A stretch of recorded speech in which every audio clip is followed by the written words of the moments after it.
Olá, eu sou a Camila Grasso. Olá, eu sou a Fernanda Costa. Olá, eu sou a Juliana Esperantil. E eu sou o Luiz Gama, sejam todos bem-vindos e bem-vindas a mais um episódio do podcast Papo Furado PC. Hoje muito especial, porque pela primeira vez teremos não um 4+1, mas um 4+2. Né? Para falar de semblantes hoje, teremos Marianita Carneiro Ribeiro, Joana Lima Silva. Então, acho que não preciso nem demorar muito, né?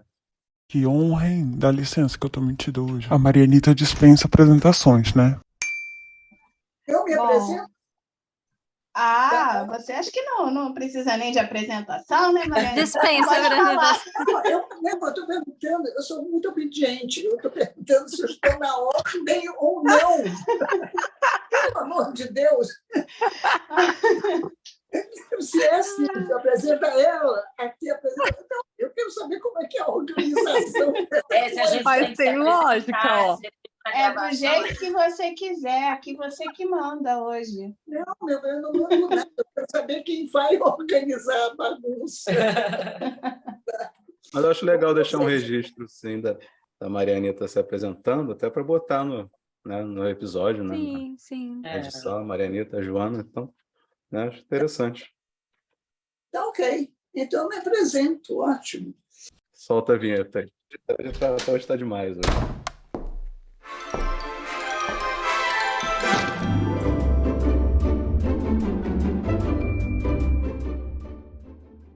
Meu nome é Marianita Carneiro Ribeiro, na verdade, meu nome é mais comprido, é Marianita Fontes Lima Carneiro Ribeiro, coisa nordestina.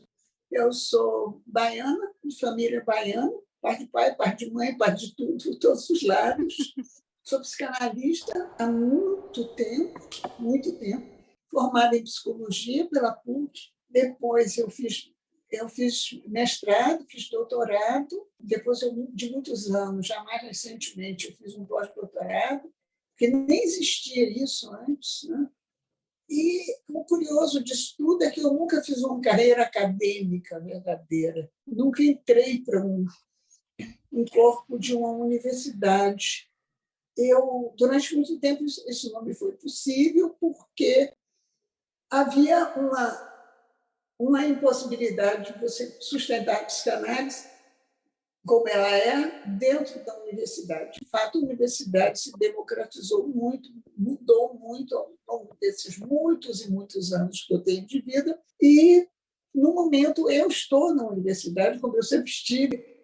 Eu sempre estive de uma maneira um pouquinho anárquica e marginal, né? Eu sempre estive num curso de especialização que é de psicologia, mas só ensinava psicanálise. Estou entendendo que um pouquinho fora da lei da ordem, um pouquinho. Então, eu, além de continuar no curso da PUC, coordenando, ensinando e dando supervisão, eu, no momento, faço parte do corpo docente, do corpo discente, olha o ato falho ótimo, da Universidade de Almeida, onde eu continuo estudando, aí o meu ato falho, e ensinando mestrado e doutorado. A partir disso, minha clínica, que é o mais importante, né? Mas essa não tem história, porque as coisas que beiram o real não têm história de fato, né? Ela simplesmente veio se desenvolvendo ao longo desses anos em que a psicanálise se transformou muito no Brasil. Existe toda uma história, quase uma epopeia da psicanálise no Brasil, particularmente no Rio de Janeiro, com lances muito bonitos, mas, enfim, isso é história. E, atualmente, continuo aí, ouvindo a história que está sendo feita na Europa, ouvindo o resto das histórias que estão sendo feitas aqui, e me dispondo a continuar participando da história enquanto eu estiver por aqui, né? É isso aí. E produzindo pessoas que estão aí se metendo na história quando a gente menos pensa. Elas estão aí, né, crescendo, aparecendo, fazendo o seu próprio caminho. Isso eu acho muito bonito na vida, né? Vamos Muito feliz. aproveitar o dia de hoje, porque a gente acabou de fazer uma coisa histórica também, que tem a ver com isso. A gente criou uma iniciativa para um futuro Fórum de Portugal. Então, Que lindo! Uhum. Bom, Sim, a Isso. gente acabou de enviar o convite para o pessoal participar do seminário de língua portuguesa, que a gente vai dar online, já pensando aí em trazer pessoas, né, para fazer esse fórum acontecer. Aí a gente acabou de mandar o e-mail. Sensacional. muito bom, parabéns, eu estou realmente encantada. Muito legal. Tem todo sentido, Uhum. todo sentido. E importante, né? Pois é, então, particularmente para a gente, hoje é um dia bastante especial, porque é um desejo que a gente está tentando sustentar, e apesar de muitos pesares, por causa da atual situação da psicanálise, eu acho que na Europa como um todo, né, assim, tá havendo quase que um apagamento, né, em Tá. alguns países a gente vê isso com uma certa frequência, né, É. mas então a gente precisa marcar território, né, ocupar espaços, enfim. E fazer laços, né? Fazer Isso. laços com os colegas na Espanha, por exemplo. E na Itália, infelizmente, acabou de eleger um governo fascista, né? O retorno do fascismo na Itália está uma coisa absolutamente assustadora, Sim. que tem a ver também com o apagamento da psicanálise, sem dúvida. A psicanálise não sobrevive no fascismo de maneira alguma. Uhum. Né? É absolutamente contraditório. Né? Então, são essas coisas que vale a pena lutar. Eu realmente fico muito encantada. Parabéns, gente. Muito bacana. Muito bom demais. E como falar depois, né, dessa aula da história da psicanálise. Mas, enfim, muito obrigada pelo convite, por estar aqui junto com a minha mãe. É sempre um prazer imenso. Eu sou Joana Lima Silva, Carneiro Ribeiro Lima Silva, né? Eu sou, na verdade, eu não sou da área, né, de psicologia, eu sou formada em teatro e moda. Eu queria, em determinado momento, fazer um mestrado, continuar estudando, e todos os cursos que eu andei olhando, assim, era uma abordagem que não me interessava muito, era uma abordagem acadêmica demais, voltada para a arte. E hoje mesmo eu estava, né, até conversando comigo sobre, né, assim, se a moda é arte, não é arte, né? Eu sou figurinista, trabalho com figurino, ou muito do business, e eu não queria nenhum desses dois. E aí uma certa pessoa aqui falou, vem aqui ver um negocinho aqui no meu mestrado, porque é psicanálise, saúde, sociedade, vem, você olha, vem olhar. E aí foi uma revolução, eu fiquei apaixonada, assim, foi incrível, acho até para entender a minha história, né, de vida, né, a psicanálise permeia a minha existência desde que eu nasci. E fiquei encantada, mas o meu estudo da psicanálise não é assim como psicanalista, assim, né? Eu não me intitulo uma psicanalista, mas uma estudiosa, uma curiosa, e vou tentando entender, e também não consigo parar de estudar, estou sempre aqui por perto, e tentando permear isso no meu trabalho de figurino, de moda, de arte, de consultoria. Bem-vindas ao papo, então. Obrigada. Para mim é um prazer estar aqui hoje, né? Primeiro que eu adoro a Joana, e foi muito, assim, a gente se conheceu de uma forma muito engraçada, né, Joana? Segundo, né, por poder compartilhar aqui essa paixão com a psicanálise, a gente poder estar discutindo junto com a Marianita, que eu acho que perpassou os caminhos da gente, nosso percurso. Quem juntou nós quatro foi a Ju, né, Ju? A ideia inicial do papo veio dela, né? Bem, essas maluquices vêm dela, né? Eu sabia que ela ia falar essas maluquices. Talvez a gente pudesse explicar um pouquinho como que a gente funciona, não sei, o que vocês acham? Sim, Fala, Nanda. Eu achando que quem ia falar era você, a criadora do projeto. Somos todos donos do projeto, então vai. Não, na verdade, a ideia da gente com esse podcast é a gente poder transmitir a psicanálise de um outro lugar, né? Quebrando um pouco dessa rigidez, enfim. A gente tem um tema, que é um tema em que a gente conversa sobre ele, então não é muito algo como se fosse uma aula, enfim, explicar conceitos. A gente brinca dizendo que é como se a gente estivesse na mesa do bar, só que aqui Tomando um cafezinho. e aí a gente fica conversando assim sobre o tema e vai trabalhando quase que associação livre mesmo, né? Então, essa é a ideia, assim, transmitir a psicanálise, né, de um lugar assim menos rígido, que cause desejo também nas pessoas que estão começando o estudo, para dizer assim, Nossa, psicanalistas lacanianos, não é que eu entendi isso? Olha que legal. Foi uma ideia que veio muito junto com o processo, um lugar de análise, talvez, né? Que a gente. Uma mudança de posição, assim. E que eu comecei a me sentir muito convocada a transmitir a psicanálise, com muita vontade de falar sobre isso, enfim.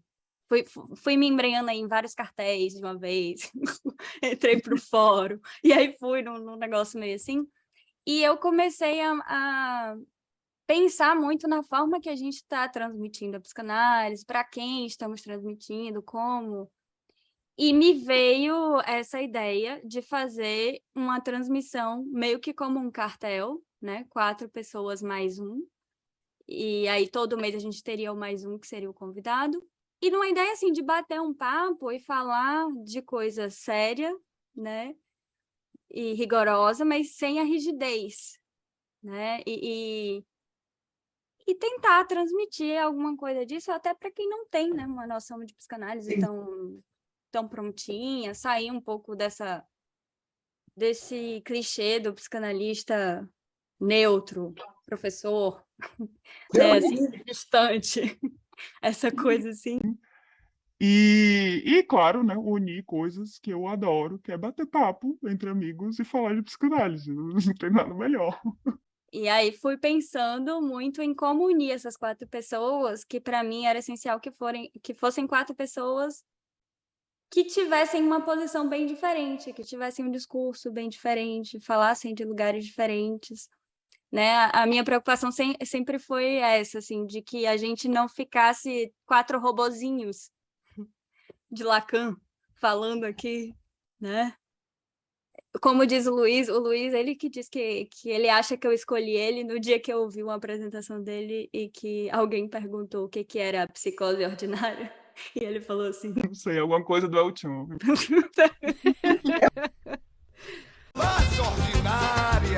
O quê? O ordinário. Por causa da palavra ordinária, né? Que aquele grupo de samba é o Chan. Pergunta pro El Chan, foi a primeira coisa que me veio à cabeça também. Entendeu? Já que estamos em 3 baianas aqui, eu me sinto na obrigação de dizer que grupo de samba El Chan tá equivocado, amigo carioca. Não, não é samba. El Chan, pagodão. Mas Ali que eu olha, entrei no papo furado. que eu acho que é o tchan mais divertido. Eu acho mais divertido do que atribuir uma série de idiotices a Lacan, né? Sabe o que eu acho ruim essa história de psicose ordinária? Vamos começar o bate-papo de mesa de bar, né? É que eu fico pensando, meu Deus, é um bando de gente que tem a responsabilidade de carregar o nome de Lacan de uma forma ou de outra.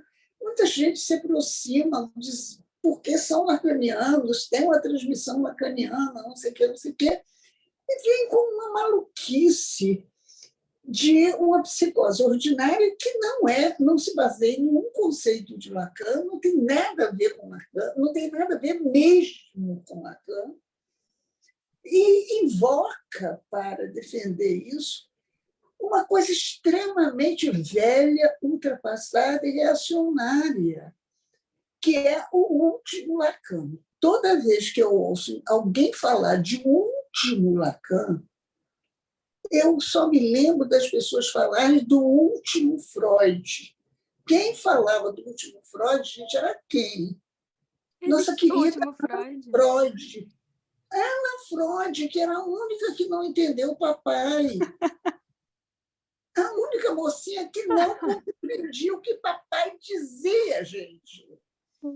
Ela achava que a segunda tópica substituir a primeira. Aí papai, que era muito gentil, desenhou 2 vezes as 2 tópicas juntas para ver se a menininha entendia, e ela, burrinha como Deus a fez, não entendeu nada até o final. Então, o que fazer dessa gente que vem com o último Lacan?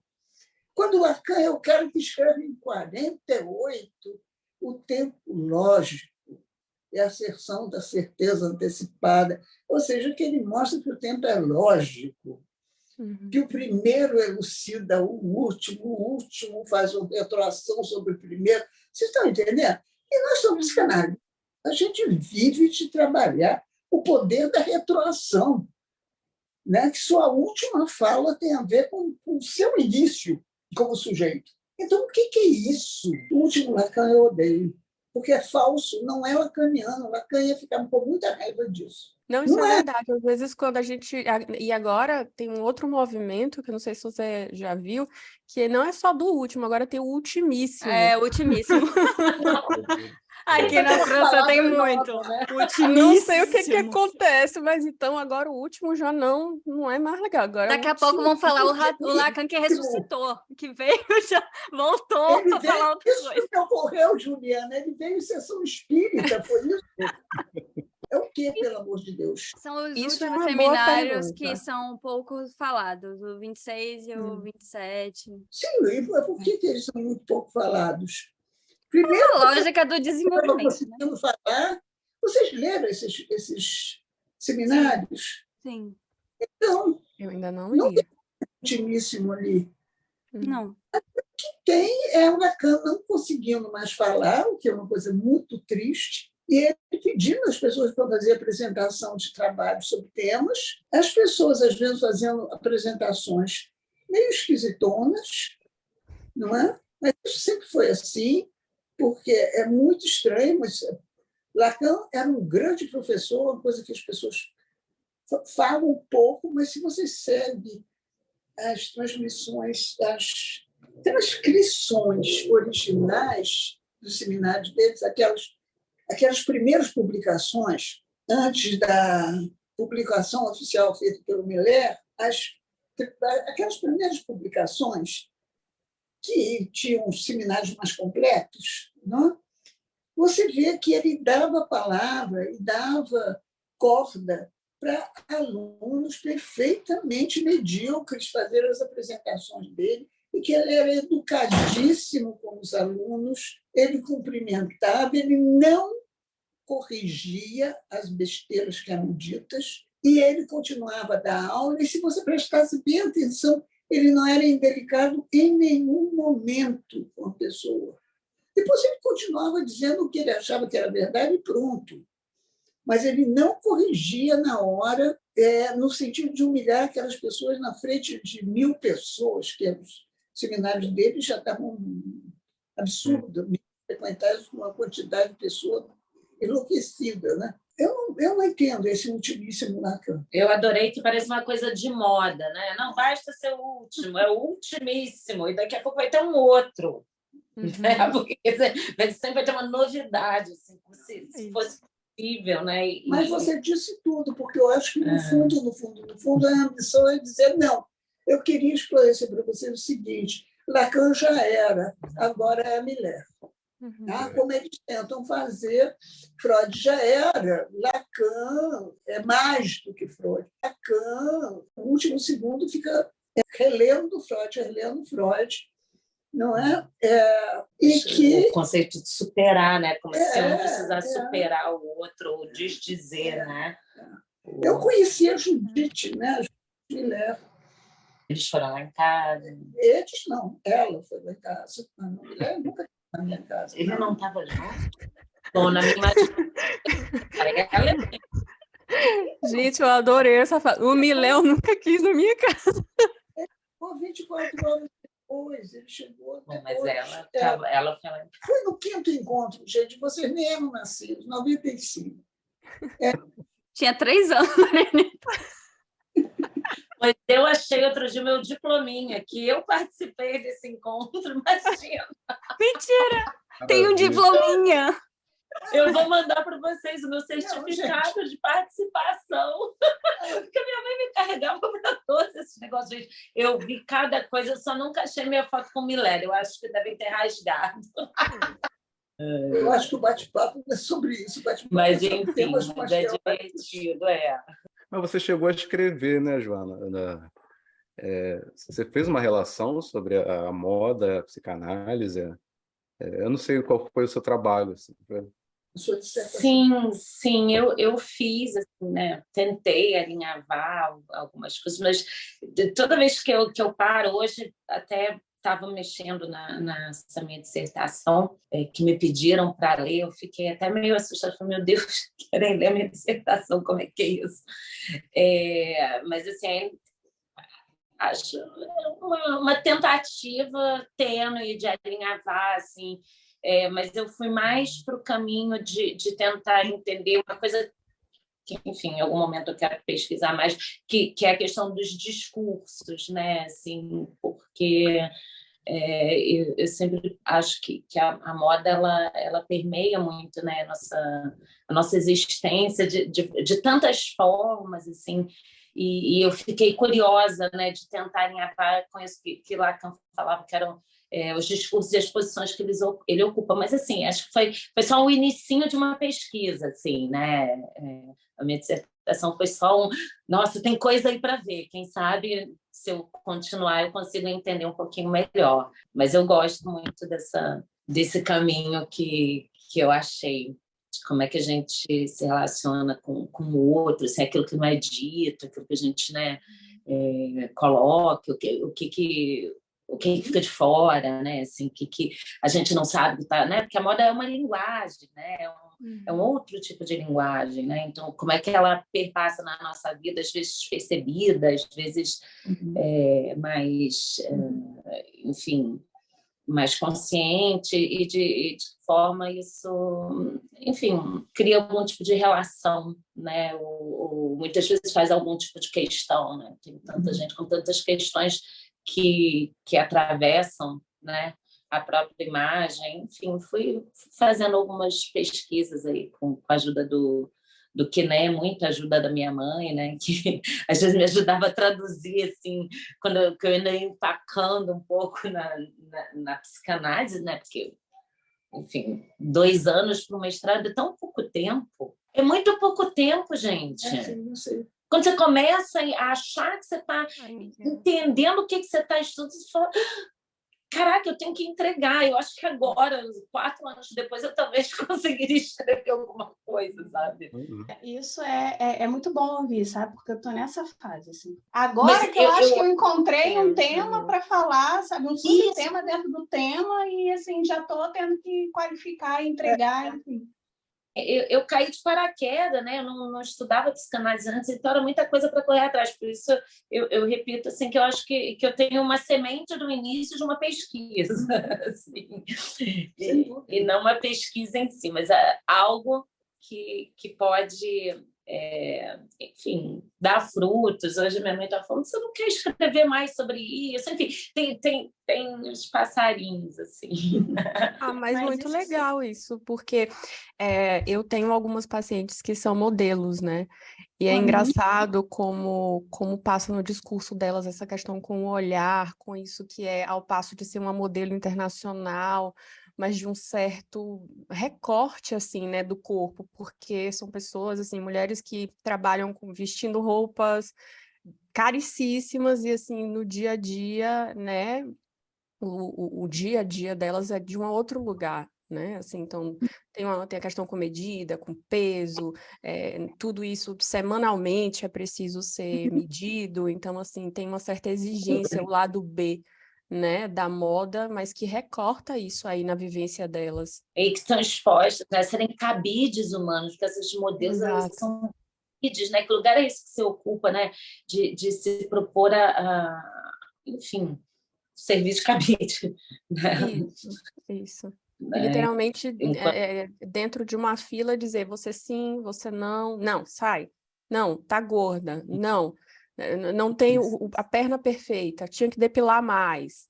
Então, são coisas que mexem, né? com isso, principalmente para mulheres? Eu já tenho uma experiência do inverso, né? Assim, eu não trabalho com moda como a Joana, mas eu tive uma experiência com a moda, vamos dizer assim, plus size, né? Porque eu tenho o ateliê de acessórios. E aí, quando eu comecei a trabalhar com os acessórios, por quê, né? Porque as peças não cabiam em mim, né? Que eu estava fora do padrão. E aí eu comecei a fazer e entrei para a área da moda plus size, fiz feiras, enfim.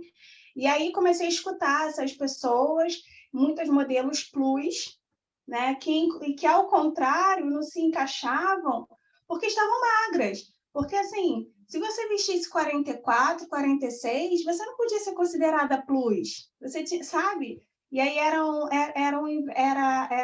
tinha toda essa exigência, né? Mas no inverso, sabe? É que as mulheres normais não cabem em lugar nenhum, né? Porque elas não são esqueléticas e uma mulher que veste 42, 44 não é a média das mulheres que andam no mundo, né? Exatamente. Elas não podem ser plus. Então, não existem, do ponto de vista oficial. Elas são mulheres que literalmente não existem. É bem literal, né? Essa mulher que não existe, porque a gente não pode existir, porque esse é um lado perverso da moda, né? Que a gente nunca pode ser suficiente, nunca tá bom, nunca, né? Porque senão não se sustenta. Isso foi uma das coisas que na minha pesquisa apareceu, né? Assim, essa necessidade de apontar essa falha e dizer, mas eu tenho aqui um negocinho que aí vai te completar e você vai estar bem. Então, mas essas mulheres, né, Joana, essas mulheres ditas plus também não existiam até pouco tempo, porque a moda não era acessível para elas, né? E aí elas entram com um discurso diferente, sabe? Elas têm uma coisa mais militante, de querer mostrar o corpo de outra forma, vem buscar outras coisas. A moda vem de, não sei, a impressão que me dá é que vem de um outro lugar para elas, sabe? Eu não sei, eu acho que de alguma forma também é uma apropriação do capitalismo, assim, desse discurso para vender novas formas. De formas. Novas formas, para vender novos produtos, para vender novas ideias, novas coisas. É só. Onde tem um nicho pouco explorado, eles te dão uma visibilidade aí para. Mas era tão importante para elas, sabe, o significado de ter uma roupa, de ter um acessório. Era como se aquilo completasse, de alguma forma, aquilo que estava muito nu e cru para elas, sabe? Sim, para poder pertencer, né? Se sentir pertencente. A Farm, agora ela abriu um nicho plus size, ver essas mulheres maiores. Mas tipo, um novo mercado de consumidoras. Assim. E aí eu fico me perguntando qual o lugar, qual a importância disso tudo, né? Porque você falou do discurso, e aí já tentando, né, colocar um pouco do que a gente tinha pensado em falar, também a questão do semblante, né? Porque ninguém é homem ou é mulher, né? Nós somos efeitos de discurso, e tudo isso se trata de um semblante. Pelo menos é assim que eu entendo, me corrija se eu estiver errada. Né? E eu acho importante que isso tem muita importância, né? Antes de que ninguém é homem ou mulher. Eu acho que nós somos efeitos de discurso, né? Não é uma coisa biológica. Não, biológico a gente tem. Eu estava brincando, inclusive, eu não me lembro há pouco, que se alguém viesse com um papo. Sim, eu estou me lembrando. Era uma conversa também de botequim, tipo assim, um papo furado verdadeiro. Né? Alguém dizendo, não, mas sabe como os homens são, né? Principalmente com mulheres da minha idade, ainda existia toda essa ideia. Não, os homens são galinha, o homem precisa de várias mulheres, tem necessidade biológica de ter a vida sexual mais intensa, mais ativa. É biológico, é natural. Então, meu bem, a gente tem cio. E pior, se ninguém se aproximar muito de você com o papo, não, mas eu sei, eu sou casado, mas sabe como é? Homem precisa. Você diz assim, pois bem, biologicamente eu preciso comer a tua cabeça, porque eu sou igual a alguns insetos.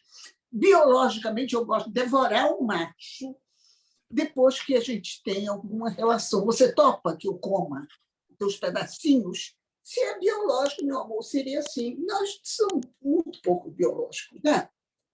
Agora, a gente não é só a questão de semblant para ser macho ou fêmea, né? Porque, veja bem, toda essa ideia de homem, mulher, quais são as características, etc., isso, inclusive, é uma questão de moda mesmo, né? Se a gente pega um daqueles caras, tipo Luís XIV, nem digo Luís XV, né? Com seus sapatos bonitinhos, mas eu estou dizendo Luís XIV com aqueles cachos enormes. Meia calça, né? Com meia calça e os colantes, e 995 mil amantes. Eram os grandes machos, entende? Qualquer homem mal vestido, esquisito.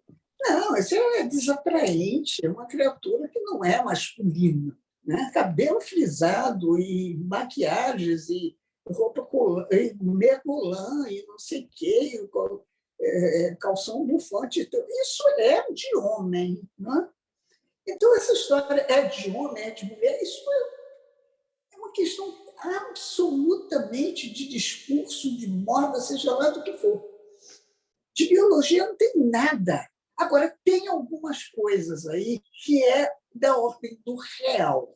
Isso que a gente precisa discutir e que eu acho que é aí que pode dar um papo furado legal. Porque, veja bem, o fato de você ter um pênis e um aparato reprodutor masculino e o fato de você ter uma vagina e um aparato reprodutor feminino tem consequências no real. Tipo assim, mulheres têm períodos férteis, o homem é fértil o tempo todo, até perder a fertilidade dele com a idade.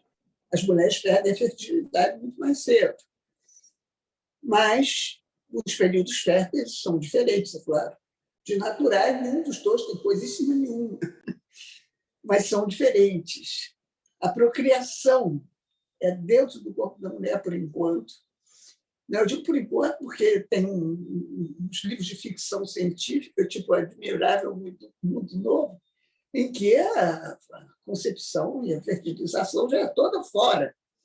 Né? Que o contato corpo a corpo com outro ser humano é terrível. Né? Eu não sei se você tiver a oportunidade de ler esse livro, né? O Admirável Mundo Novo.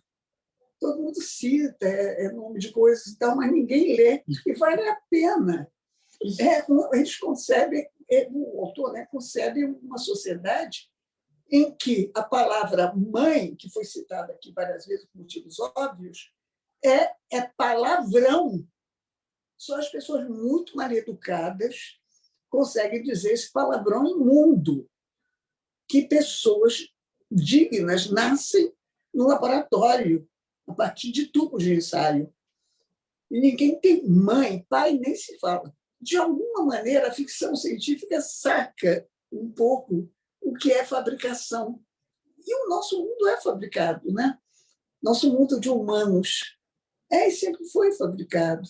Né? Lacan tem antes dele forjar o conceito de semblante, que eu tenho a maior dificuldade com a tradução, porque semblante em português é rosto, né? Aparência. Tem um semblante tranquilo. E semblant, não. Semblant tem outra acepção, né? Parece uma coisa que não é. Então, ou a gente fala de semblant, ou de faz de conta, que também não é verdade, porque não dá conta. Enfim, eu prefiro falar, embora eu deteste falar lacanês, eu prefiro falar a palavra em francês, semblant, né? Porque é a única que dá conta do conceito, que é o que é. Que a gente só tem um único recurso, nós humanos, né?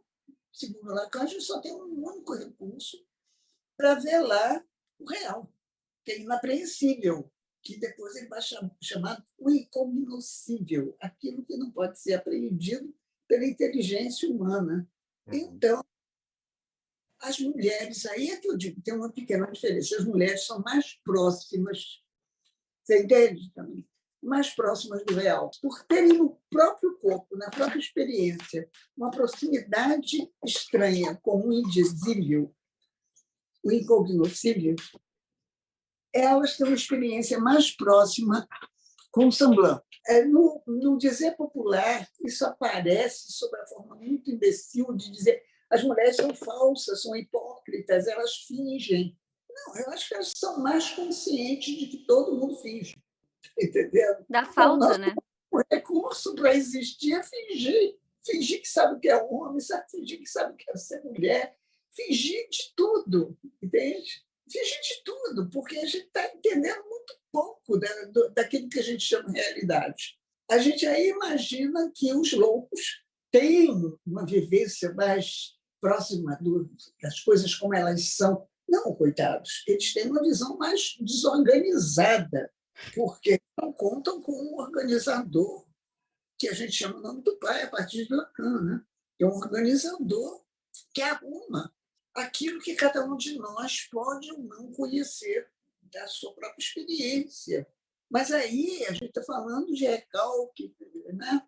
Foraclusão, desmentido, que são as formas particulares de ignorância de cada estrutura. Mas, independente dessas microformas de ignorância, tem um que não dá para conhecer mesmo. Pô. E a gente não aguenta, não suporta não saber tudo, não suporta imaginar aquelas coisas que Freud dizia, volta e meia, né? Porque ele dava de cara com esse problema o tempo todo, como todo grande descobridor. Ele dizia, vai haver um dia que a ciência vai conseguir dar conta. Vai haver um dia que a ciência vai chegar lá. Não, cara. Você próprio o tempo todo cria condições para dizer não dá. Tá entendendo? Não dá. É muito difícil. O que eu ia contar para você naquela hora que eu falei da Judith Miller é o seguinte, que nessa reunião de 95, eu fui encarregada de levá-la para o aeroporto para ir embora, porque ela foi embora, quer dizer, ela chegou antes do Miller e foi embora antes do Miller. E ficou rolando uma última assembleia. Eu tive de pegar o táxi e levar Judith no aeroporto. Então, o que é que ela me conta? Ela ficou muito emocionada quando ela foi ao quarto do papá. Ela chamava Lacan assim, papá. E para arrumar as coisas dele, depois da morte dele, no quarto do hospital, onde ele morreu, e arrumando as coisas dele, ela dá de cara com um volume do livro que ele estava lendo. O marcador de livro que ele usava era um cartão já caindo aos pedaços, imundo.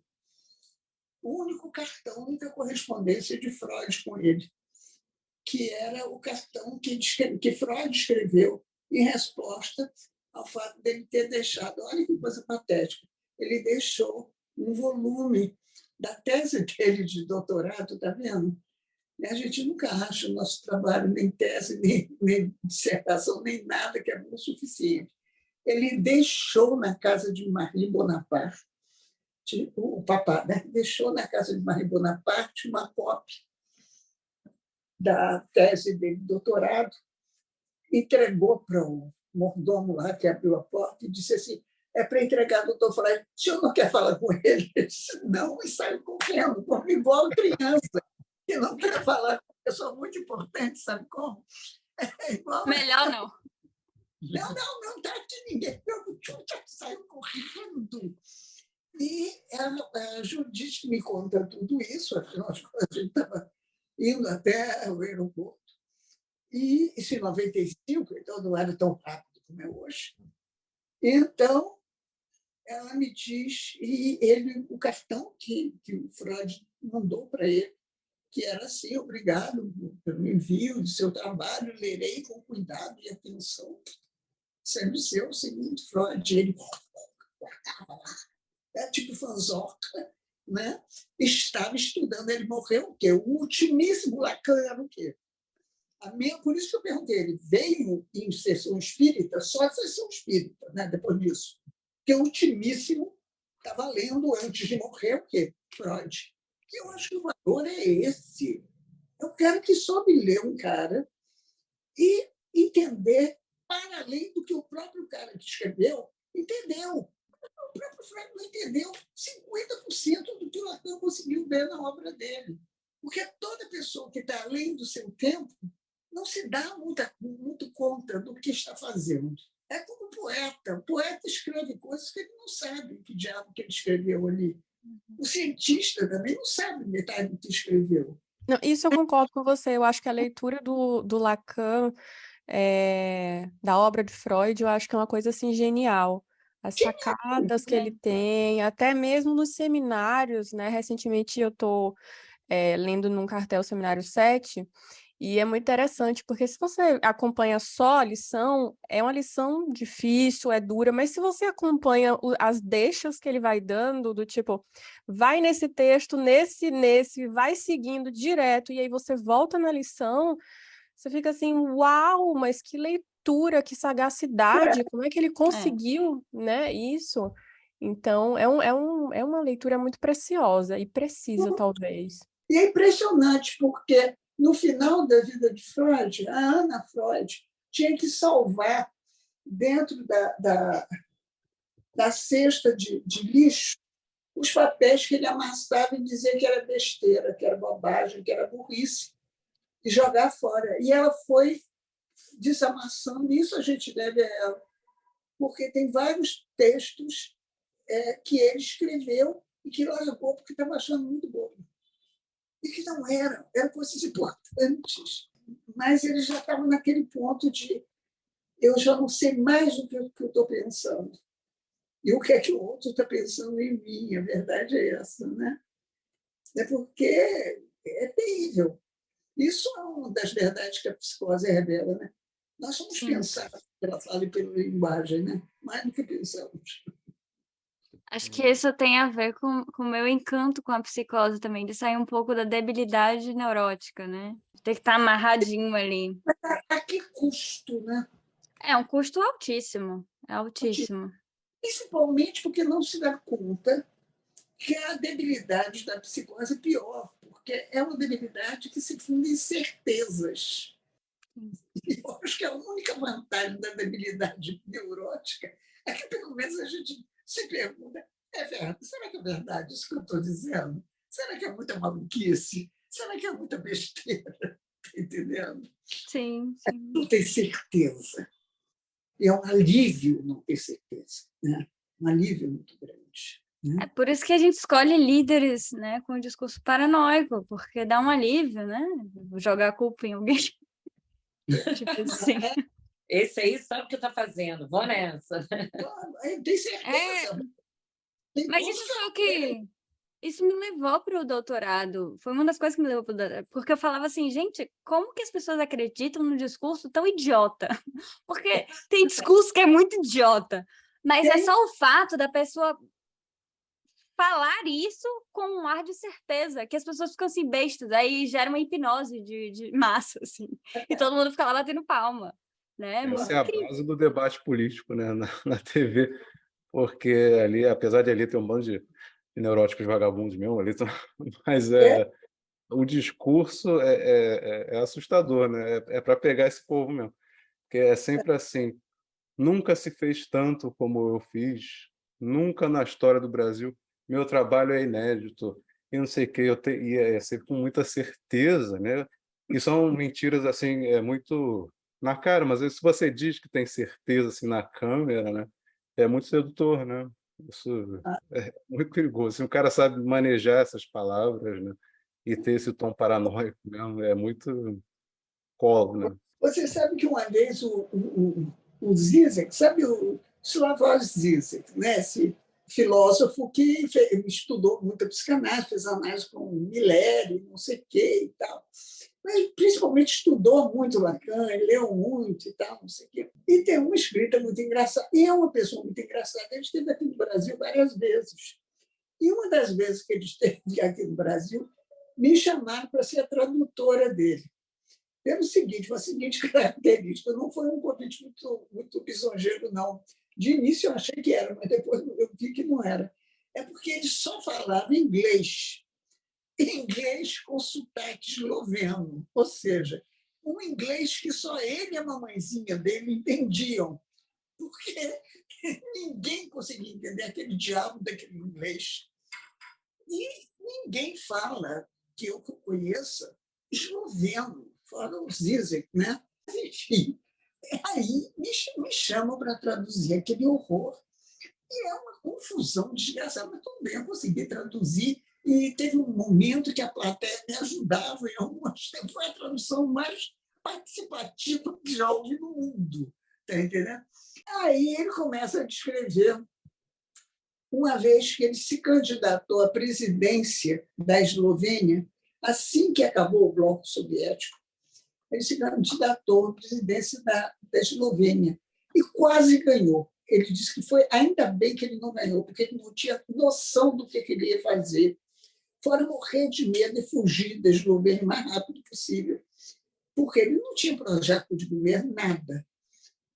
Ele, não sei o que ele estava fazendo, eu acho que ele estava rindo de todo mundo, dele mesmo. Né? Mas aí ele diz o seguinte, o que foi que aconteceu para ele estourar nas paradas de sucesso? Que a primeira debate na televisão, todos os candidatos falavam com esse tom assim, de certeza absoluta, né? Prometendo coisas com plano seguro, tudo com o discurso paranoide. Ele aí experimenta, ele diz, mas eu tenho a impressão que mais intoxicante do que o discurso da paranoia é o discurso da histeria. Eu vou experimentar. Aí ele diz, mas eu fico tão maravilhado de vocês terem tantas certezas, porque eu não tenho certeza de nada. Eu vivo na dúvida, eu vivo sem certeza do mundo em que eu vivo. Eu sou a pessoa mais descartada. Bom, no próximo debate, estavam todos dizendo, a minha angústia, eu não sei de onde eu vim, para onde eu vim. Era um surto histérico generalizado. E ele aí ficou olhando e foi se retirando dos bandinhos, assim, entendeu? Ele disse, meu Deus, o discurso da histeria tem um potencial muito bom que não é explorado, tá entendendo? Pelos candidatos. Eu acho que ninguém além deles experimentou isso, não. Mas se a gente conhece bem, a gente entende. A histeria é muito contagiosa, né? Uhum. E muito sedutora, porque leva a incompletude a um lugar assim de mas me segura, você precisa me ajudar, vamos lá, né? Entende? Eu não esqueço isso, mas eu nunca experimentei, não, mas deve ser muito bom. Aqui no nosso grupo só tem uma Temos representante. duas hoje. Temos duas Pois é. hoje. Temos duas. Olha só. Duas boas histéricas presentes. Ah, bom. Só sei que nada sei. Histérica pretensiosa ainda por cima. Olha, se vocês vissem os episódios do corpo, eu falando sobre o corpo, chega uma hora que eu falando coisa que falar sobre o corpo, meu corpo fala sobre ele mesmo, sozinho, entendeu? A histeria baixou ali. Nunca teve tanto episódio de afasia num episódio, assim, que é impressionante, né? A gente não conseguia falar algumas palavras, embolava. Uhum. Meu Deus! Mas por quê? Porque o tema era corpo, aí, bom, né? Ai, meu Deus. Na verdade, o tema era botando o corpo em jogo. Botando o corpo Então, no jogo. aí é que ativou Aí ela ainda botou mais. mesmo, aí foi. Mas todos os quatro, tá? Não vem falar só de mim, não. Eu sou do excesso, gente. Mas fazer o quê? Mas vocês também, tá? Não vem, não. Eu fiquei muito pensando aqui numa frase do Scovitch sobre o semblante, porque ele sempre fala que autorizar-se de si mesmo é o oposto de se autorizar a partir dos semblantes, né? Sobre a autorização do analista. E eu acho essa uma frase assim que dá pano para manga, dá papo furado. Dá papo furado, eu acho. O que ele entende por autorizar-se de si mesmo? O que é si mesmo para ele? Scovitch, por favor, responda. Não, acho que é uma retomar a frase do Lacan, né, de que cada analista autoriza-se de si mesmo, né, a partir dessa ideia me parece, assim, que está falando aí, sobre o desejo do analista ser uma autorização que parte de algo que é a diferença absoluta, né? Que é aquele traço mais bizarro que só você tem né? E que não é compartilhado, mas Mas que... isso é problemático, porque, veja bem, Lacan, na conferência aos italianos, ele vai corrigir um pouco essa frase, vai dizer o analista autoriza-se a si mesmo e de alguns outros. Então, esse si mesmo é relativizado pelo próprio Lacan.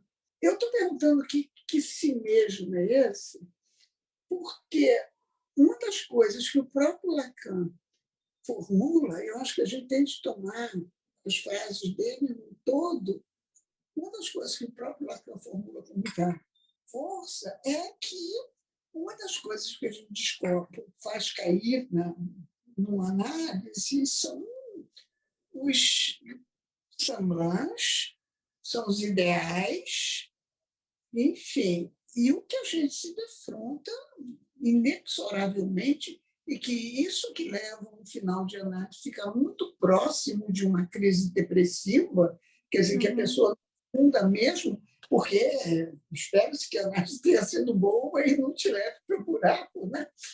É realmente você ter sido feito um longo trabalho para ter chegado a esse ponto. Porque é muito você descobrir que não tem um si mesmo. Que o si mesmo é nada. O si mesmo é uma concepção filosófica de uma essência que não existe no homem. Por você ser um sujeito da fala e da linguagem, não tem um ser biológico, um ser da natureza que teria um instinto.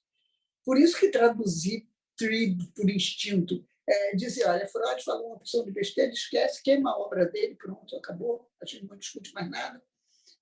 Entende? Nem discute Lacan. Né? Não tem instinto, quer dizer, não é biológico. Então, esse si mesmo não é filosófico, porque a gente não está fazendo filosofia aqui. Né? Entende? O que é esse si mesmo? É um si mesmo de semblante. O semblante, e saber usar o semblante, entende? Tanto que uma das questões mais sérias, isso é interessante vocês tocarem nesse ponto, e o Luiz ter trazido isso, porque eu não me lembro se o Luiz estava na época da cisão. Eu não me lembro dele, eu me lembro dele depois, mais recentemente. Mas, na época da cisão, né, de 98, que nós estávamos em Barcelona, todo mundo em Barcelona, se reunindo no Hotel Havana, e aí eu me lembro de chamar os cubanos, porque a gente se reunia com o Colette Soler, né, no Hotel Havana, em Barcelona. Uma das coisas que a gente tentava se discutir era o que eram esses semblantes, as verdades que existiriam e o que é um semblante que é possível de sustentar. Porque, por exemplo, nos discursos, né, que a Joana citou há pouco, né, o discurso do analista, o lugar do analista, o lugar do agente é o semblante objetivar. É o semblante objetivar. É isso que faz com que fazer semblante objetivar, por exemplo, um dia inteiro, uma tarde inteira, é o que faz com que, no final do dia, a gente chegue em casa, entende, querendo ver um filme mais burro na televisão, ou alguma coisa que, enfim, que não faça apelo ou que nos conforte com uma coisa bem idiota, mas que nos conforte tanto da gente ter feito semblante a tarde inteira, semblante de objeto. Ou seja, você não sabe nem qual é o objeto que te causa o desejo, quando vai fazer semblante ao objeto do outro, que você sabe menos ainda. Se ele não sabe, como é que você vai adivinhar? Quando você está formulando, teoricamente, alguma coisa aproveitável sobre isso, é quando ele está indo embora. Está entendendo? Hoje eu estou citando muito Lacan na carta aos italianos, porque eu gosto dessa carta. porque é uma carta em que ele diz tanta profissão desagradável, né? A gente pega cada pessoa insuportável, que quando ele começa a virar uma pessoa que a gente poderia até ser amigo, a criatura pega o chapéu, vai embora e nunca mais desalou para você. Então, que profissãozinha desgraçada é essa, né? Esse texto que ele diz que a gente se autoriza de si mesmo e de alguns outros, né? Iguais, de alguns outros semelhantes, né? Alguns outros parceiros. Essas são perguntas importantes da gente fazer, né? Porque se a gente abre mão dessas categorias que são da biologia, da filosofia, etc., a gente tem que, primeiro, a gente se dá conta do tamanho da revolução do pensamento que Freud trouxe, né? E que eu acho que Lacan se deu conta mesmo. Só que ele não se deu conta porque ele era o portador das boas novas, né? Não se deu conta do tamanho da novidade que era a leitura dele da obra de Freud, que era a leitura mais que apreendeu o inapreensível da obra de Freud. E ele próprio não se deu conta do tamanho do que ele estava fazendo, porque senão ele não era tão grande. Né? Ele era uma fraude, e ele não é. Eu acho que tem a ver com uma coisa que, né, Nanda? Eu sempre repito a frase do Busserru, porque eu amo. Eu acho que ela é maravilhosa.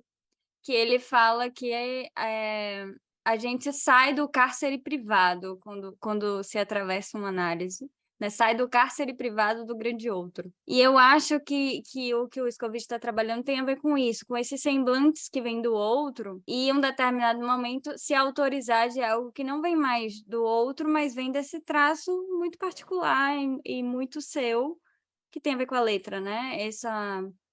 Esse movimento de transformação, eu acho que é algo muito, muito interessante da psicanálise lacaniana também. Sim, mas veja bem, a gente se libertar do que vem do outro implica necessariamente você se dar conta que até a letra vem do outro, em última instância. Porque a gente não chega no mundo com algo ou que não esteja lá pronto já de outras gerações, de inúmeras gerações, de toda uma história e de movimentos sociais, etc. Porque a gente, não sendo um animal da natureza, só nos resta nos defrontarmos com o que foi que esse grande outro fez da gente. E a gente se libertar dos determinismos desse grande outro Isso. é a gente também se dar conta do inexorável, que, para além da linguagem, das determinações da linguagem, das determinações que a fala nos trouxe, que as falas dos outros nos trouxeram, a gente não existiria, porque a gente nem humano seria. É o que o Lacan vai chamar desse desejo particularizado, né? Que é necessário isso para esse bebezinho. Uhum. Você sabe que teve um desses Luídes da Baviera. A gente está falando de Luiz separar hoje, né? Um desses Luídes da Baviera, porque é tudo maluco, né? Os reis loucos da Baviera, né? Todo mundo chamando Luís 2, 3, sei lá o quê. É um desses Luídes da Baviera resolveu fazer uma experiência muito louca, igual a cara dele, né? Mas ele era rei, ele podia fazer essa experiência. Então, ele contratou umas babás super qualificadas, que eram umas damas elegantíssimas, fortíssimas, inteligentíssimas, e pediu às mamães do reino dele que quem quisesse dar os recém-nascidos para ele fazer essa experiência. As mães achando que os filhos iam ser cobertos de ouro e glória, né? Entregaram os seus bebês recém-nascidos. Ele fez uma amostragem grande de bebês que ele entregou, palácios e babás super qualificados, tudo, assim, o melhor da comida, o melhor de tudo, com uma condição, que essas babás, que essas pessoas cuidassem, não dirigissem uma só palavra, nenhum som para esses bebês. Era tudo em silêncio mais absoluto. Nenhum deles chegou a completar 1 ano. todos morreram. Porque se não tem também a fala e a linguagem que vem do outro, não vira gente. Ver com surdo e mudo, não, porque surdo e mudo vem fala e linguagem, sim. Ver o outro falar com ele, ver a expressão do rosto, tudo isso fala. É só porque é de uma lembrança, porque agora que você falou disso da carta, né, aos italianos sobre autorizar-se de si mesmo, mas não sem o outro, me veio isso, essa lembrança, assim, de que da pré-existência, né, desse lugar, desse grande outro, do quão é necessário para a nossa própria formação.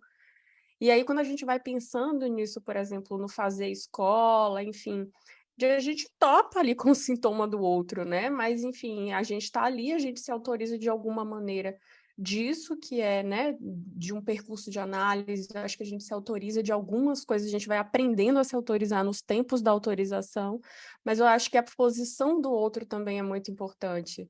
E, assim, fazendo um parênteses aqui pequenininho, a minha relação com o fórum veio muito depois. Primeiro, depois de um sonho que eu tive, um sonho muito curioso, em que eu ligava dizendo que eu queria ser membro do fórum, e a pessoa que me atendia dizia assim.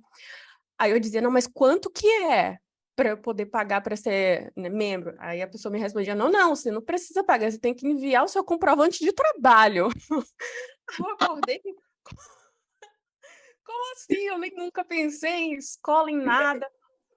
E aí me veio esse sonho, eu falei, gente, mas o que é isso de escola? E assim, o seu livro foi muito fundamental nisso, o livro sobre a cisão, e poder ler, e poder ver esse momento, e começar a ler as primeiras estilos, né? Assim, do que é o fazer escola, da construção, dos nomes, enfim. E o quanto é isso, né? O quanto isso gera um impacto, porque isso dá um contorninho ali no imaginário, porque senão fica uma coisa gigantesca, né? E aí a gente vai e volta para o assunto que o Luiz trouxe, né? Disso que aí a gente acaba dando lugar para isso, que é desses mestres, enfim, dessas escolas, não só escolas, mas, né? Disso que é atestar a posição do outro enquanto mestre. Porque é uma via de mão dupla, né? Enquanto que se há um mestre, tem que ter alguém para colocá-lo ali naquele lugar, né? Sem dúvida. Eu comecei esse movimento meu, né, eu falei, né, sobre o papo ter surgido como ideia a partir do movimento que eu fui me engajando cada vez mais na escola e na forma de transmitir a psicanálise. E nesse momento foi um momento que eu me dei muito conta do horror de bancar ser um grande outro para alguém. Que coisa horrorosa!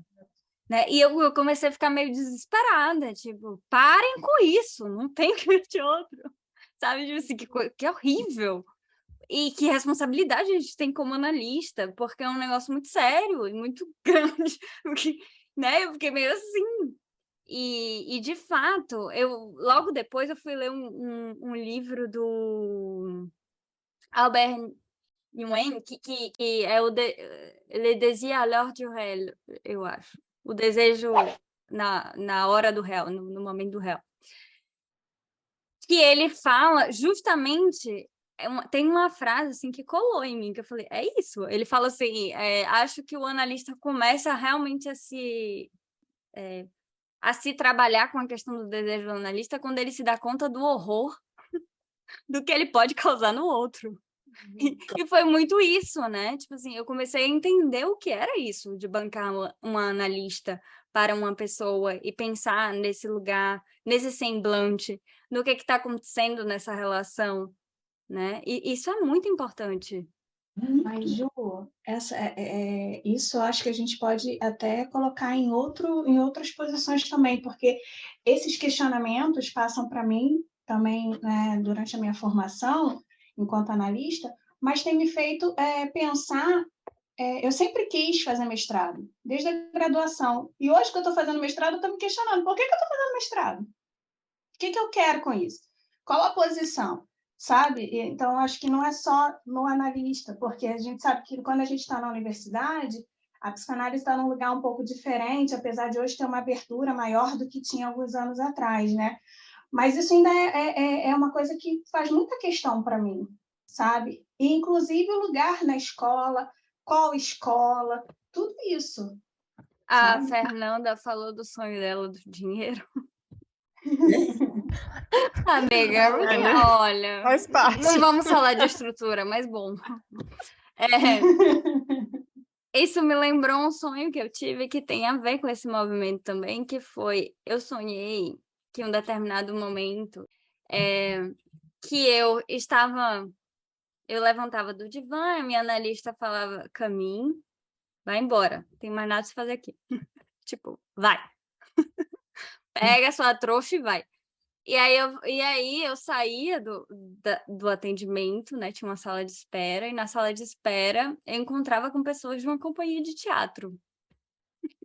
E aí as pessoas me abraçavam e falavam assim, bem-vinda, você entrou para a companhia de teatro. Agora você faz semblante para todo mundo. Maravilhoso. Era isso, assim. É isso.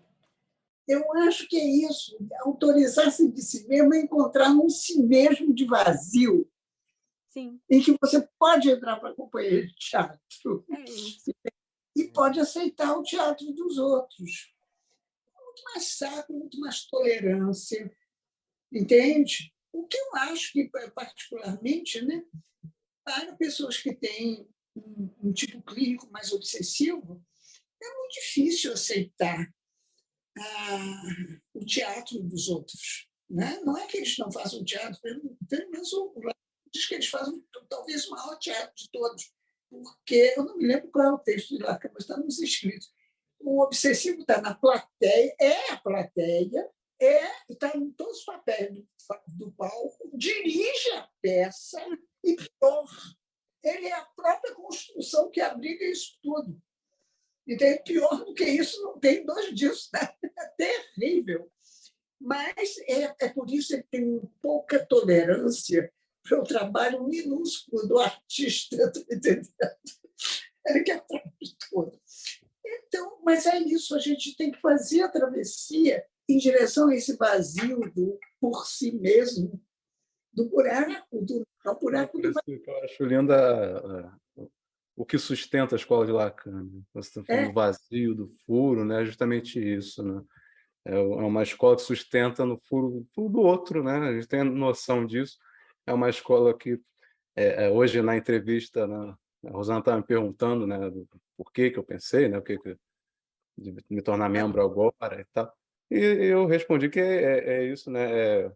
Apareceu essa pergunta com muito mais força, né? O que é analista, né? O que é ser um analista? Eu descobri que na escola de Lacan, a escola que estou falando, claro, eu entrei para os fóruns, mas estou falando assim, da escola, no sentido de escola de Lacan, em que é a única que eu vejo assim, com essa questão. A gente não vai lá para responder, né, mas para contribuir para a pergunta, para a questão que é um analista, sustentar justamente porque a gente está ali com o respaldo do S de abarrado, né, com o respaldo do furo. Né, e é muito bom.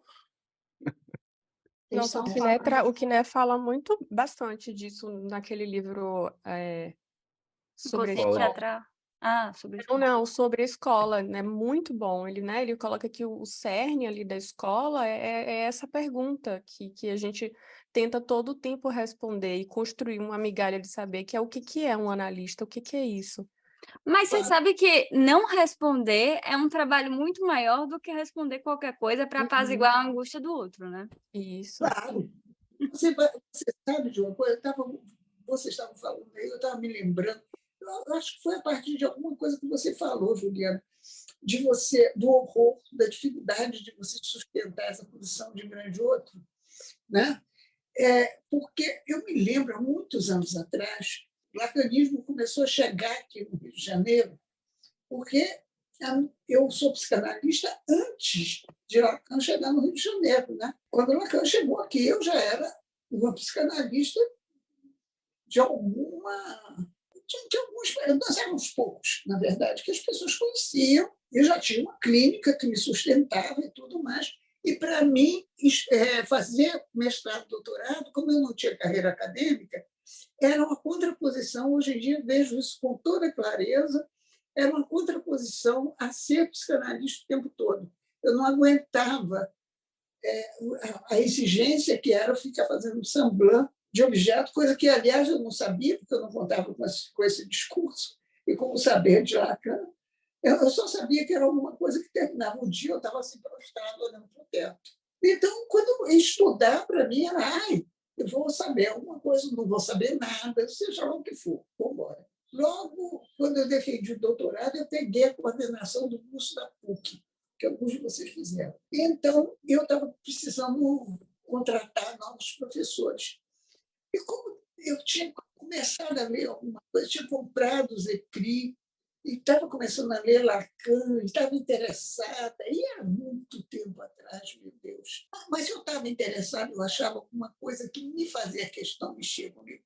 Tinha uma primeira turma de pessoas formadas lá pelo Colégio Freudiano, do Magno. Tá? Eu ainda não tinha ido assistir uma aula do Magno. Né? Depois eu fui assistir, saí correndo, nunca mais voltei, mas tudo bem. Não decepcionei, não desisti de Lacan. Eu já tinha comprado os escritos, andava com ele debaixo do braço. Aí eu tinha uma professora que tinha um bom currículo e tal, e que estava estudando Lacan e que se ofereceu para dar aula. Eu digo, está aí. Juntou duas coisas que eu acho legal. Ela quer dar aula, eu estou muito curiosa em conversar com alguém sobre... Ninguém conversava comigo sobre nada de Lacan, ninguém sabia nada. Eu digo, vamos lá, quem sabe? Para mim vai ser bom, vai ser ótimo. Aí eu começo a entrevistar a pessoa. Gente, eu me lembro que era alguma coisa do seguinte, você não era nem nascida, minha filha, agora que eu estou me lembrando a cena, o lugar onde nem passava pela existência. A criatura olha para mim e diz assim, não, mas eu quero que você entenda. Eu estava perguntando, não, mas o que você prepararia, por exemplo, uma cadeira tal? Qual é a bibliografia que você indicaria? Eu, toda animada, toda simpática, porque eu queria ela, eu queria para uso próprio, mas eu queria. Ela aí olha para mim e disse, não, mas eu queria te dizer que eu só sei que eu não sei nada, entende? Que eu não entendo nada, que eu vou aprender. Eu digo, você está querendo aprender com os alunos?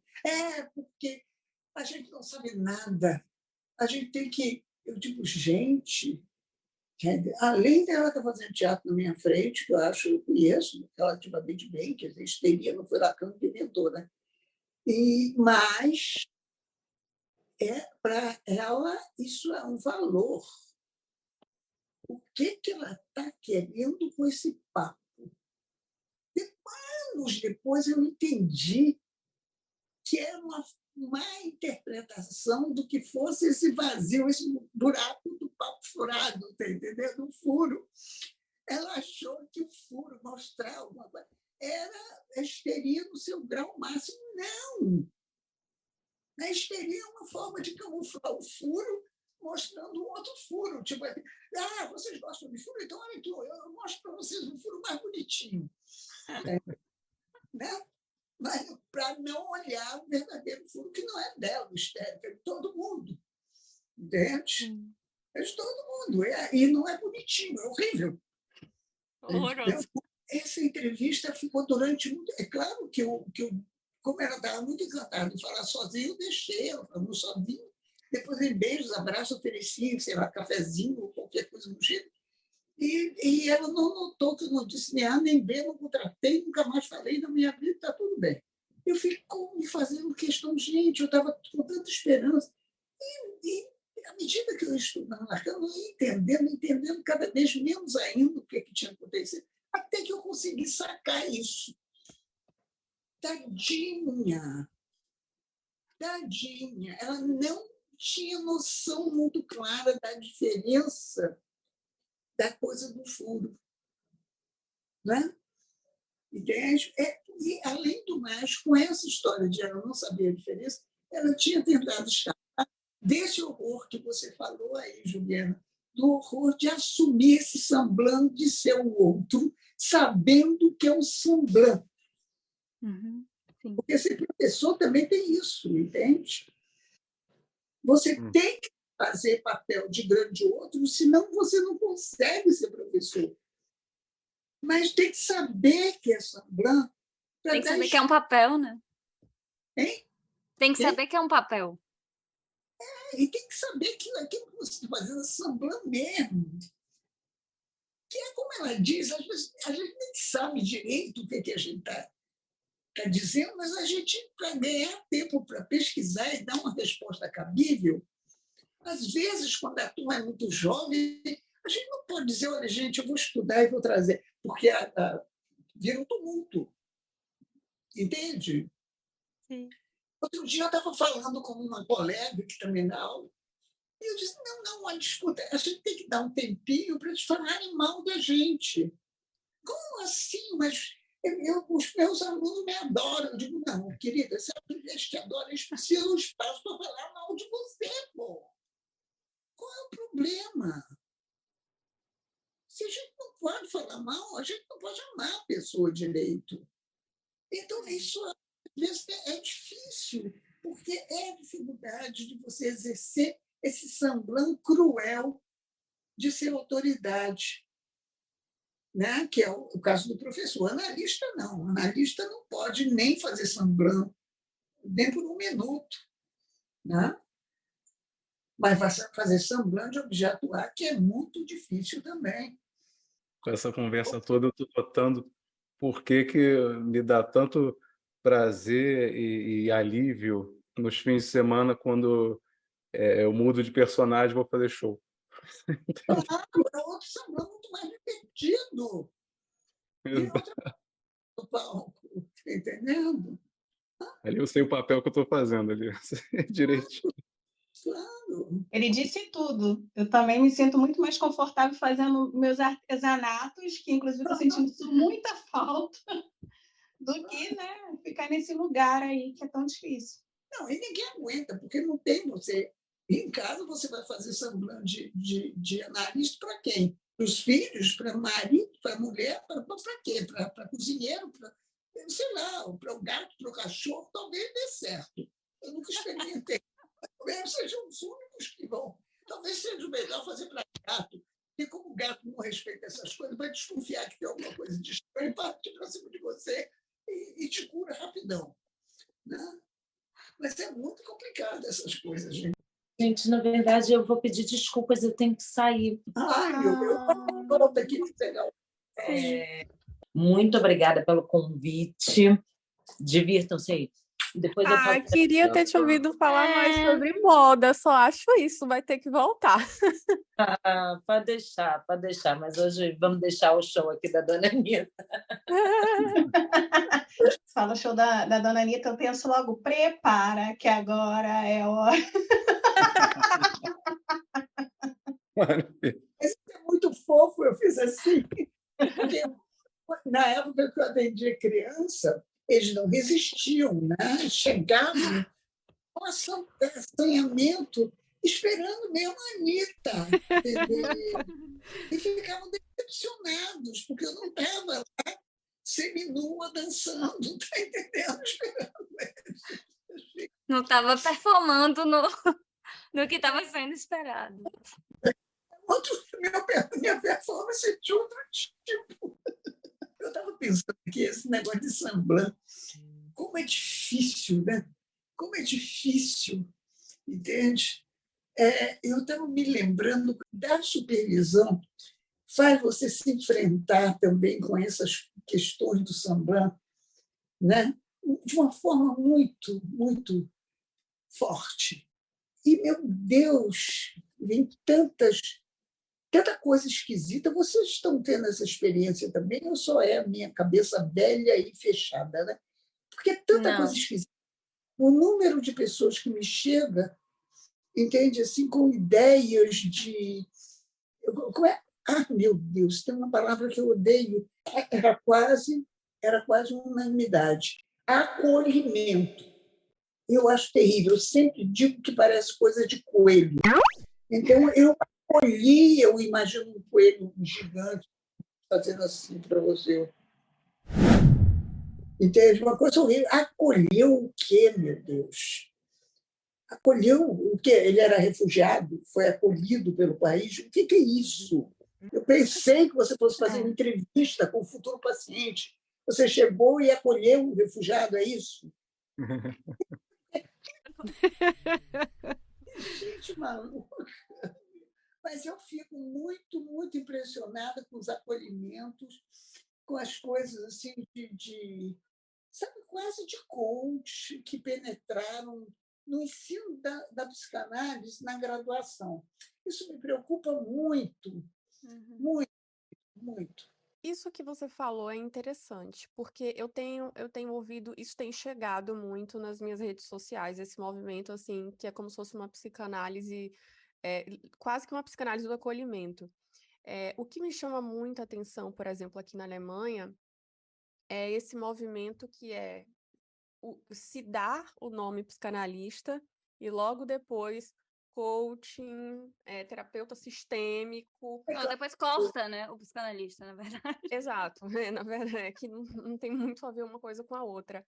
Mas eu fico me perguntando de onde que vem isso, sabe? Será que... E a minha leitura é muito essa resistência com o real da própria experiência, com isso que é esse horror, porque a gente se depara, assim, para quem leva, né, uma análise a termo, de fato, se depara com isso, e que não é uma coisa legal, não é fácil, assim, ninguém está aqui para dizer, ai, não, vai entrar na psicanálise que você vai sair daqui, Não, você vai se deparar com processos difíceis, momentos difíceis. Exato. E aí eu fico pensando, gente, que acolhimento, como assim? Assim, é óbvio que tem uma postura ética e política que o analista está ali, né, para sustentar na sua clínica, mas que é difícil, e que acolhimento, como assim? Também eu fico pensando, uma das coisas que é mais difícil em revisão é, por exemplo, análise de obsessivo. Vamos falar claro, português. O objeto A do obsessivo não é a dama do bem, a dama do mal, a dama rica, a dama pobre. Não. O objeto A do obsessivo é um capitão cruel. E se você não está disposto a, de vez em quando, bancar o capitão cruel, os momentos assim cruciais de virada no análise de obsessivo não se dão. Porque se você começar a bancar o coelho do acolhimento, o obsessivo ou vai sair correndo porque acha que você está afim dele, tá entendendo? Muito mais frequente. Assustadíssimo. Assustadíssimo, apavorado. Oh, o que é essa mulher? O que é esse homem? Está afim de mim, porque está muito coelho para cima de mim, né? Entende? Quando ele está pedindo um capitão cruel para dar um basta, né? Ele está entendendo que as pessoas muito frequentemente confundem esse semblante de objeto A com falta de ética. Você não tem paciência nenhuma comigo. Não, com suas loucuras, não. Tá bom. E quando sai, você fica... Ele não volta. Eu sei que por que você fez isso, sua louca? É isso. O cotidiano da gente é isso, né? Sabe o que você me lembrou, Marianita? Uma fala da minha analista. Que a histérica é meio doida, né? Aí, nessas indas e vindas de análise, aí eu falo que eu quero... Falo assim, meu percurso de análise não acabou, mas eu acho que com você acabou. Aí, ela chega para mim e fala assim, tá bom, as portas vão estar sempre abertas para você. Porque você sempre volta, né? Marianita. Eu fiquei um ano fora tentando não voltar, mas não é que eu voltei. Eu não se perguntar por que você tinha que ir para voltar. Pois é. Não é? Eu me perguntei. Claro, sem dúvida, você deve ter se perguntado. Que história é? O que é isso de ter que ir para voltar? Né? Lacrou, Camila, é sobre isso. Mas é o quê? Minha filha, se eu contar aqui um terço, vocês vão ficar... Que não comporta. Não dá. E vamos entender, quer dizer, que eu acho que uma coisa que com os pós-freudianos se perdeu muito, que é o fato de que você analisa o seu inconsciente. Isso eu acho que quem recupera muito bem é Lacan. Porque antes de Lacan, quem tinha tentado entender isso e levar a alguma consequência era Ferenczi, né? Mas Ferenczi era doido para cacete, pelo amor de Deus. Então ele entra com aquelas histórias de técnica ativa e faz a maior confusão da paróquia. E aí não dava para sustentar aquele tipo de coisa. Mas a sacação dele tinha um fundo de verdade que Freud não prosseguiu, mas que Freud apontou que é. Você analisa, de fato, com o seu inconsciente. Isso é incrível de Freud, de capturar, para além das loucuras né, das pessoas que estavam seguindo ele e ajudando ele a criar essa coisa da psicanálise, de entender, assim, que, pera lá, tá, isso aqui você foi demais da conta, mas tem um negócio aí do que você falou que é interessante. Assim, essa posição de Freud eu acho incrível. Porque ele não tem nenhuma vergonha de pegar um negócio e questionar, sabe, assim, de se colocar de novo, pergunta, pega, não deu certo, mas tem um negócio aqui que talvez aponte para uma outra coisa, né? Assim, eu acho isso muito incrível. Eu acho que é Lacan que pega isso, porque você, de fato, para operar, saber que está operando como Saint-Blanc, você tem que confiar no seu inconsciente, porque senão você está fingindo que está operando como Saint-Blanc de objeto do outro e está bancando um mestre da sua própria sabedoria. Pode dar bem ruim, né? É uma loucura, é uma maluquice. Pode dar bem ruim. Né? Agora, por outro lado, operar com o seu inconsciente te deixa na mais absoluta insegurança, né? É o tempo todo, o tempo todo, o tempo todo. Por isso que eu sempre digo, né, um programa de televisão burro de preferência. Né? Depois você estuda, faz outras coisas inteligentes que também ajudam. Porque quando você está inteligente, você não está fazendo Saint-Blanc de objetuar. Então está ótimo. Agora, cantar não é para todo mundo, né, Luiz? Mas eu acho uma saída excelente para quem pode, está entendendo? Você sabe Apesar que de causar algumas coisas, acho que até transferências também, que eu acho que já aconteceu. Não estou ali não é esse lugar que eu estou ali operando no palco, né? Você sabe que eu lembrei agora, ouvindo vocês, de uma conversa que eu tive com uma psicanalista. Ela estava nesse momento em que ela ia... Gente, eu sempre confundo os nomes. A pessoa que ouve o passe Ela é o quê? passadora. Passadora, porque eu fico chamando de passista. Enfim. Eu acho maravilhoso a passadora. E eu não Passista de escola de samba é ótimo.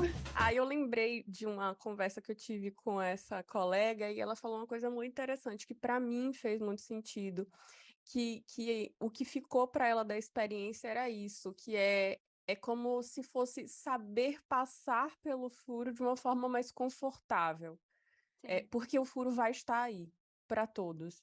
E essa passagem é importante, porque senão você não consegue sustentar isso para o outro. E é uma coisa bem bizarra. Isso demanda tempo, isso demanda aí uma série de... Ai, gente, demanda, eu digo isso. Vamos encerrar então, né, gente? Vamos, obrigada. Eu agradeço muito a vocês, foi um papo furado adorável. Tá? Eu gostei muito, foi ótimo. Um prazer enorme estar com vocês. É bom rever muitos de vocês, né? Afinal de contas, a gente se conhece, né? Bastante. Então, tchau. Até uma próxima vez que a gente se encontre por aí, tá bom? Até. Tchau. Obrigada. Obrigada. Então, gente, vocês amaram o papo tanto quanto a gente amou? É sobre isso, né? Se vocês gostaram, deixam seu like, deixem os comentários. Quiserem fazer pergunta, deixa aqui embaixo que a gente manda para Joana e Maria Anitta responderem, porque a gente quer um bis, né, desse papo. Sigam a gente, né, nos nossos canais, no Spotify, no YouTube, que a gente ainda tem muita coisa boa para falar por aí. Tá bom? Até mais!